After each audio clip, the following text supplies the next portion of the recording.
Come on, don't just stand there, let's start eating. Huh? There's only one chair left, isn't there? Did the two of you from that poor burger place think you were going to sit at the same table as us? If you did that, it would make the fine food seem cheap, wouldn't it? We've arranged for you to sit separately. The two poor folks get the seats in the garden. That item is luxury for you, isn't it? I hope you appreciate it. But since it went over budget, here's your table. Here are some cardboard and paper cups. The sister-in-law, with a smirk, brought over some cardboard that was at the edge of the living room. The cardboard had a section cut out in a circle, with a paper cup fitted in. It looks like she kindly made a drink holder. The mother-in-law's birthday party is held every year, and this year my mother was also invited. However, it turned out to be a scheme to make me feel uncomfortable, involving my mother as well. If there's anything you want to eat, just tell me. I'll hand it to you through the window. Please enjoy your day today. The sister-in-law, seeing my mother puzzled, thrust the cardboard at her and looked at my face. She was clearly amused by my reaction. Shall we go? Yeah. My mother slowly placed the cardboard on the floor, and we left my husband's family home.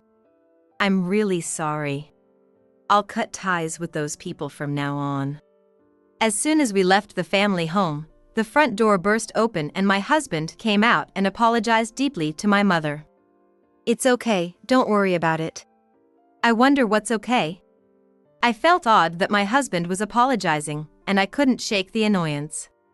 However, without me doing anything, my in-laws did receive their comeuppance for treating my mother so poorly, leading to a major disaster. My name is Linda. I am 26 years old and work in an office, newly married. My husband, Max, is in sales. Our meeting was through a common friend, nothing extraordinary. If I had to force a sense of fate into our marriage, it would be that we are from the same hometown and attended the same schools. But my husband is 2 years older, and we had no acquaintance at all. Therefore, we have always lived in our hometown, but we only met as adults. From the outside, we might seem like any ordinary couple. However, this ordinary life feels like a happy life to me. But I don't think everything is going perfectly. I am typically troubled by my relationship with my in-laws. It started from the first meeting with the parents. I run a restaurant, but I am 55 years old, and it's time to think about retiring. Oh, a restaurant? That's impressive. It's just a small burger place, actually.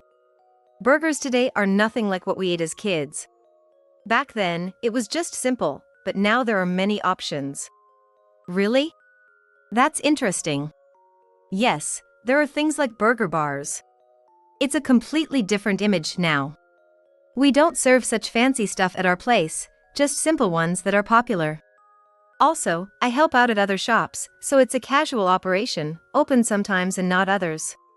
I take over the shop on weekends when I'm off work. You seem very busy. My mom's conversation about running a food business caught the interest of my mother-in-law, my father-in-law, and the conversation got lively.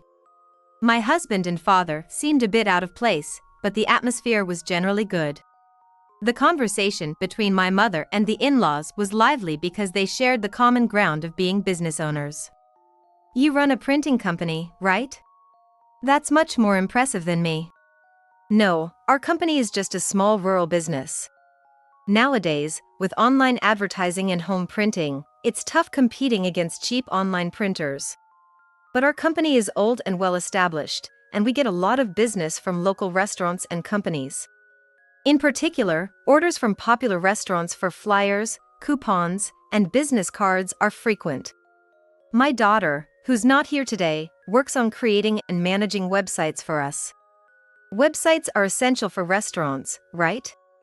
So, we've been really supported by the food business even in our website operations. When the conversation shifted to the printing business at the family home, I found it hard to join in like my husband and father. But since the atmosphere was lively, I pretended to understand and nodded along as I listened to the conversation between my mother and my in-laws. The initial meeting with the parents went without any issues. I felt relieved, thinking that I could establish a good relationship with my in-laws.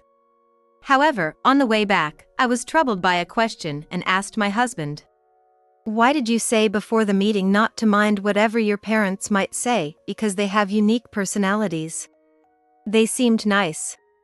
It looks like they were in a good mood today. It's usually not like that. You'll understand in time, just be cautious." My husband looked at me with a worried expression. Not understanding his words or his expression, I gave him a puzzled look. It must be that the in-laws are strict with family, and the impression they make on me and my husband is different. At that moment, I concluded that, but soon I would come to understand the meaning behind my husband's words and expressions. The following Sunday, I was minding the shop because my mother had errands, and my in-laws came by. "You're here." "Yes, but this is the shop?" My mother-in-law looked at the sign and menu in front of the shop as if they were something dirty. It seemed that it was quite different from what she had imagined. Shocking, isn't it? To think there's a shop in a garage in the middle of a residential area. Yes, I was shocked by how shabby it looks. "What? You mentioned something about a bar and all, so I thought it was a fancy place, but it looks like a shanty. I think it was you and not my mother who talked about bars and such. Is your mom not here?" "She's out on another job. You mentioned she helps out at other shops, so I thought there was a branch or something, but apparently not. She must be working part-time because the shop doesn't make enough, huh? No way customers would come to a place like this." "It's not exactly like that. But I guess it's understandable to think that way. In reality, my mother's shop didn't cost much, and half of it was DIY by my father as an amateur. So, it looks like a homemade warehouse. But the taste of my mother's shop is good, so the appearance doesn't matter. I'll make a burger now. Try it with our proud mayonnaise. I was thoroughly trained by my mother in making them, so while my other cooking is at a housewife's level, I consider my burger to be professional. Please. It's definitely delicious. Give it a try." "What is this?" "It's really just mayonnaise. Is this the modern burger I've heard about? It looks just like mayonnaise, but actually, there's a twist to it. I can imagine the taste without eating, so I don't need it." My in-laws threw the burger in the trash bin in front of the shop. I was so shocked by the scene that I couldn't close my mouth or find words to speak. "I've figured out what kind of people you all are. The marriage is between you and Max, so I won't interfere, but don't bring your poverty to us." While I was frozen in shock, my in-laws left. I looked into the trash bin and saw the burger, feeling more sad than angry. That evening, I told my husband what his parents had done. "I'm really sorry. I'll talk to them. You see what I meant, right? Somehow, my mom and dad just say what they think directly. Plus, they have this weird pride about being business owners, with no consideration for others. So that's why they ended up talking about being poor in the end. They care too much about money and appearances. Actually, my sister is the same type, and it was the cause for her divorce." "Did she keep calling her husband poor?" "No, it's the other way around. He was an engineer, making good money, but mom, dad, and sister kept talking about money too much, and he got fed up."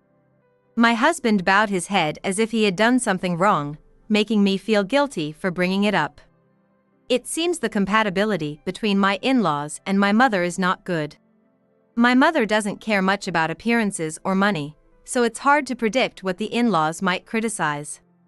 Right before the wedding, I became anxious about whether I could build a good relationship with my in-laws. After that, my husband scolded his parents for throwing away the burger. However, he had scolded them before, and there had never been any improvement in their behavior, so it seems best not to expect any change.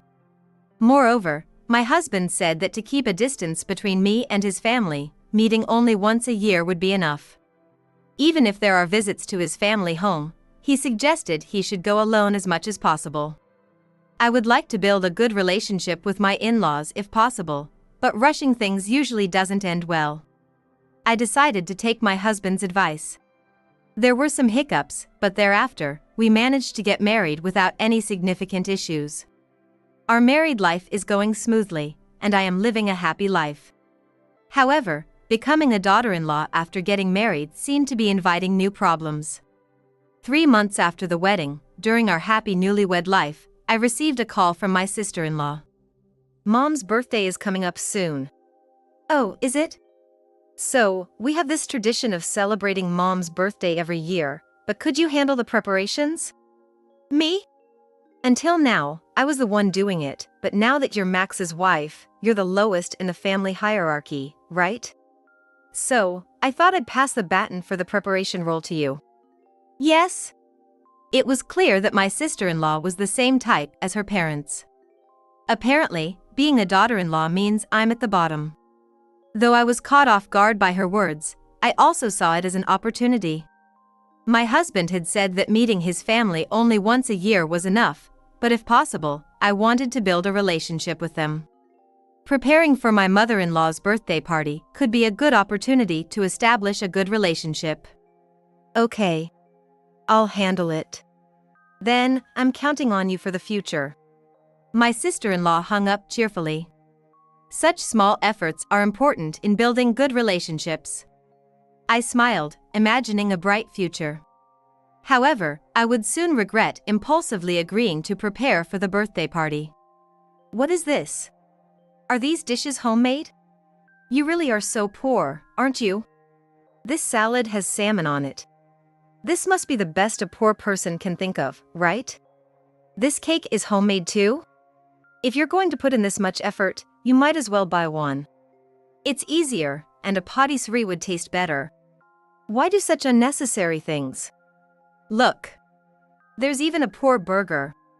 It's not even worth looking at. My mother-in-law moved the plate of my proud burger from the edge of the table to the kitchen counter. It seemed that my husband's warning had some effect since they weren't thrown in the trash can, and I was relieved. Not throwing food in the trash is a given, but I didn't miss the hurtful things she said about the dishes I had prepared. However, today's goal was to build a good relationship with the family. I couldn't afford to lose my temper just as we were about to sit at the table. I clenched my stomach and managed to force a smile, though my face was strained. My husband noticed I was holding back anger and kindly didn't reprimand his family there to keep the atmosphere from worsening. I'm sorry. It seems that store-bought would have been better. I'll make sure to buy it next time. Please do that. Here, this is a gift for you. Oh, isn't this a shawl? My mother-in-law's reaction seemed positive as she began feeling the shawl. However, it appeared she was only looking for the brand logo or tag. Finding the logo, she pulled out her phone and started searching for something. What, only $160? I was expecting something better. Isn't $160 quite decent? I swallowed the retort that almost slipped out. My mother-in-law carelessly placed the shawl next to the outcast burger, without even folding it. This year was a disappointment. The birthday party I had worked hard to prepare for in the morning ended in shambles. After the family left, I washed the dishes while picking at the cold burger. The next day, I received a message from my mother-in-law. Though I had been criticized harshly, I had prepared the birthday party after all, so I thought the message would be a thank you. However, the message listed complaints such as homemade dishes are unacceptable and the gift was cheap and disappointing. It seemed to be a summary of the previous day. The list was so extensive that it didn't fit on one screen. I had to scroll to see it all. After the list, there were photos from previous birthday parties. The family's dining table was covered with impressive-looking dishes. The family printing business apparently has many clients among popular restaurants, so those might be from their customers. This photo seemed to be a silent command saying, "Do it like this next time." I sighed and closed the messaging app. A year later, the time for the mother-in-law's birthday party came around again. As I thought about starting preparations, a message from her arrived. I moved my heavy fingers to check the message and saw it was another list. This time of dish names with restaurant names beside them. There were about 8 restaurants listed, and their locations were scattered. Honestly, this seemed more troublesome than making the food myself. Additionally, there were other demands like giving cash as a gift and picking her up by car on the day. It was like a set of instructions. However, having these instructions meant I didn't have to think for myself, which was easier. I realized I had somehow become compliant with my mother-in-law's demands. I couldn't help but feel I had fallen right into her trap, but it seemed better than being nagged constantly. On the day of the second birthday party, some of the designated restaurants weren't available until the afternoon, and I wouldn't have been able to make it on time alone, so my husband helped me. "Why did Max come to pick you up? Isn't that your job as the daughter-in-law?" I was reprimanded as soon as I arrived. The future felt uncertain. However, since I had prepared everything as instructed, there were no complaints from the family once the meal started. "Is the gift only $600? That's stingy. Make it an even $1,000 next time." It seemed my senses had become numb to these comments. They didn't bother me as much anymore. Perhaps I had been completely tamed by my mother-in-law. Now I understood what my husband meant when he said not to expect any improvement in his family's behavior, and that it was better to just comply to avoid stress. Yet, even for someone as numb as I had become, there were things I couldn't tolerate. "Why is there a burger here? I didn't ask for this, did I? I really wanted everyone to try it. Today is about me. Don't put anything on the table that I didn't ask for." My mother-in-law grabbed the burger plate and threw it at me. The plate hit my chest, smearing my clothes with mayonnaise and oil, and the burger scattered across the floor with a splattering sound. The last time a burger was thrown in the trash, I was too shocked to speak, but now I knew this was something my in-laws might do. I slammed the table and stood up, yelling at my mother-in-law. "How could you do something like this? That's enough. Mom, that was too much. Apologize to Linda.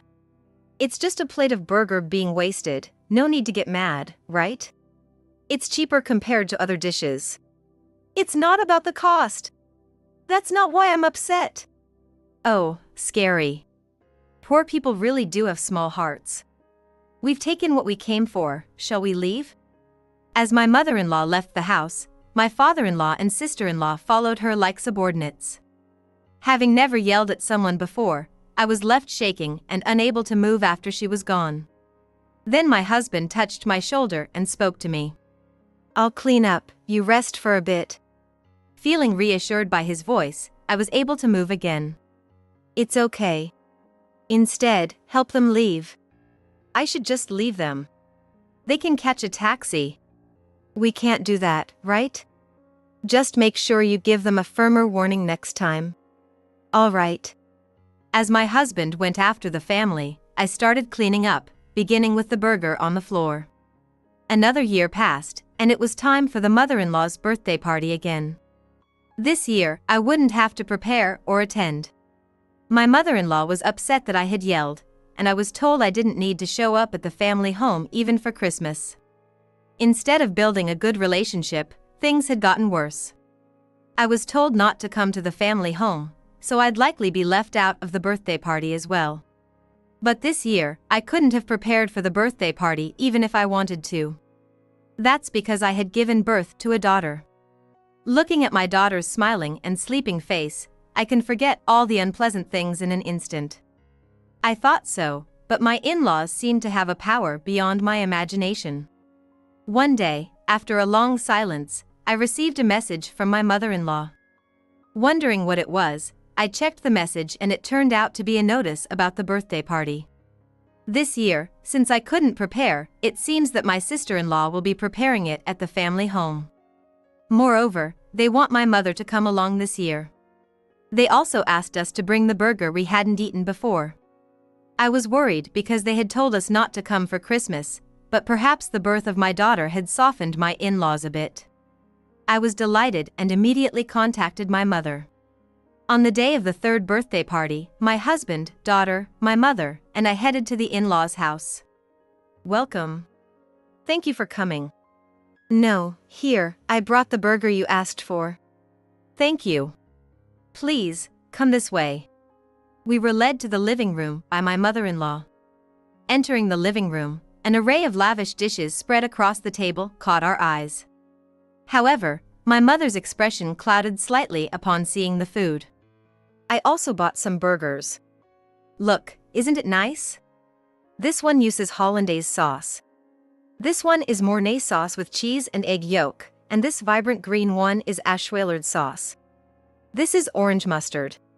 Let's also lay out your simple mayonnaise. It's a good foil. These poor burgers are not for eating but more suited as decorations. Maybe you should try serving nicer ones like this at your place too? That is, if you can make them. Seeing the burger, my mother's expression remained clouded. If it meant making my mother feel this way, we shouldn't have come. My mother-in-law probably involved my mother just to make me regret it. Come on, don't just stand there, let's start eating. I clenched my teeth as I moved toward the table. As my mother-in-law and father-in-law sat, and my sister-in-law took her seat, I noticed something. There's only one chair left? Of course, that's for Max. Did you two, from that poor shop, think you were going to sit at the same table with us? If you did that, it would make the nice food seem cheap, wouldn't it? Your seats are prepared separately. Unable to hold back her laughter, my mother-in-law pointed outside the window with a grin. My mother and I looked where she pointed, and there were outdoor chairs like those seen at a discount store. The two poor folks get the garden seats. Look, those are $10 items. Such luxury for you, isn't it? I hope you like it. But since it went over budget, this is your table. Here are some cardboard and paper cups. My sister-in-law, grinning, brought over some cardboard from the edge of the living room. The cardboard had a part cut out in a circle, fitting the paper cups. It seems she kindly made a drink holder. If there's anything you want to eat, just tell me. I'll serve it on a plate and pass it through the window. Please enjoy your time today. My mother-in-law and sister-in-law started laughing out loud. And their laughter drew my father-in-law into it as well. My sister-in-law, seeing my confused mother, forcefully handed her the cardboard and looked at my face. She was clearly amused by my reaction. Shall we go? Yes. My mother slowly placed the cardboard on the floor, and we left the in-laws' home. As we exited, I heard my husband yelling from inside. Never coming back to this house again. Don't contact us anymore. Startled by his voice, the baby in my arms began to cry. As I comforted her, the front door burst open, and my husband came out. I'm really sorry. I'll cut ties with those people from now on. He apologized deeply to my mother. It's okay, don't worry about it. What's okay? I wondered. It seems odd to me that my husband is apologizing. But without me doing anything, my in-laws received retribution for their terrible treatment of my mother, leading to a major disaster. A month later. Today is Sunday, and since my husband had plans, he went out alone, so I went to my mother's shop. My dad was off from work, so he was taking care of my daughter at home. My mom and I were enjoying a relaxed time, serving the occasional customers that came in. Then, an unwelcome guest arrived. Hey! What's going on here? Suddenly yelled at, my mother, confused, stood there with her mouth agape. I thought I looked foolish with my mouth half open, so I quickly closed it. What's going on all of a sudden? Our printing company is losing orders one after another. We're even being told that people are switching to other companies for their websites. What does that have to do with us? Don't play dumb. When I asked the stores why they stopped ordering from us, they said it's because we treated you terribly. Are you spreading rumors about us? We didn't spread anything like that. I suddenly remembered something. It might have been me who caused this situation. Maybe it was that time? When I went to that bar in front of the station because of my mom's main business. Oh, right. We ended up having lunch there because they were open during the day. I chatted with the owner and mentioned the cardboard table incident. I see, so that was the trigger. Hey, don't just agree among yourselves. Explain it so I can understand. My mother-in-law seemed frantic and irate. Given the situation, my family's company must be in serious trouble. Since I triggered this, I owe them an explanation. My mom's main business isn't running a burger shop, but she's a freelance food service consultant. She helps with launching new eateries, developing new menus, optimizing staff training, and revising costs and advertising strategies for management and support. You name it, she handles it. What are you talking about? If she's that skilled, why would she run a shop out of a garage in a residential area? Fix your own shop first. My mom deliberately chose to run her shop here. She used to run a high-end creative cuisine restaurant that was reservation only with just 3 seats, offering a chef's choice course menu. It was extremely popular, and at its peak, reservations were booked 6 months in advance. Is she such a skilled chef? Yes, she was. That's why people kept coming to her for advice on cooking and management. Because she's generous with her advice, it led her to start food consulting, right? Exactly. She ran the shop by herself and, feeling physically limited after turning 50, decided to stop and fully focus on food consulting. By the way, the popular dishes proudly displayed at the birthday party last month, it turns out they were all from eateries she was involved with professionally. Being a pro, she can usually tell which restaurant something is from just by looking. That unique burger caught her attention, right? Yes. It was easy to tell because the wrapper had the restaurant's name on it. That owner tends to chase after fame, often at the expense of flavor. I went with her to talk to that owner, and I accidentally mentioned the birthday party. I remember the owner was angry. That's like insulting a master to them. Since the food service industry is closely knit and many owners have wide networks, he must have spread the word. Mom is revered like a goddess by the popular eateries around here, so the word spread fast. Why are you running a shop here? It's also my office. Why burger? Because I love burgers. The local people enjoy it too. It's not a profit-driven business. Realizing my mom's significant influence in making eateries successful, my mother-in-law's energy seemed to drain away. She's so focused on appearances, it's no surprise she missed it. Please help us. Huh? Please help. We've lost an unbelievable amount of orders in just 1 month. If it continues at this rate, we can't survive. So please, convince everyone to order from us again. Wasn't it that your company stayed afloat because it was frequently used by local businesses and eateries? Why did the locals prefer your company over cheaper online printing? Maybe because I've been advising people to maintain local connections? I see, they were using it for the local business network. But if online printing is cheaper, switching to save on expenses makes sense. There's no need to be conscious of maintaining ties with such a company, right? Wait! I apologize! Please convince them! You can persuade everyone, right? Well. My mom began to ponder, her face troubled. The next words could seal the fate of my in-laws. I was almost excited to hear what would come out, while my mother-in-law looked at my mother with a pleading expression. In this day and age, cutting costs is crucial. If there's room in the budget, it's fine to prioritize connections, but first, we must survive. My mother-in-law was knocked out. Realizing she wouldn't get help, she collapsed to her knees. I delivered the final blow. Since my husband said he's cutting ties with you, could you please not come here anymore?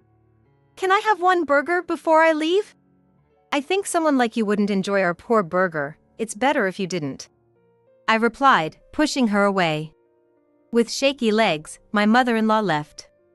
That night, I told my husband about her visit. He replied with a laugh, "That's good. If she comes again, just turn her away." Afterward, the family printing business saw a significant drop in revenue, much more than anticipated. The story of how my mother was mistreated not only spread among eateries but also to retailers like supermarkets that these eateries use. The bad reputation spread, and even businesses and shops that didn't know my mother stopped using the family's printing services. It wasn't immediate bankruptcy, but they were certainly on the path to it. I asked my husband about what happens to a business when it goes bankrupt, as I pictured a president burdened with huge debts. What happens if a company goes bankrupt? I have this image of a president being burdened with huge debts. I'm not too sure, but that could happen if the president co-signed the loans. And if not? Then the debts are cleared through bankruptcy proceedings, but all assets are liquidated to pay what can be paid back. After it's all over, they end up with nothing. I'm not sure if Dad co-signed, though they did take loans. Either way, bankruptcy is hell. I don't quite understand, but it seems that if the company goes bankrupt, they could end up deeply in debt or, at the very least, with no money at all. My in-laws are just over 60. Can they really live out their golden years with no money?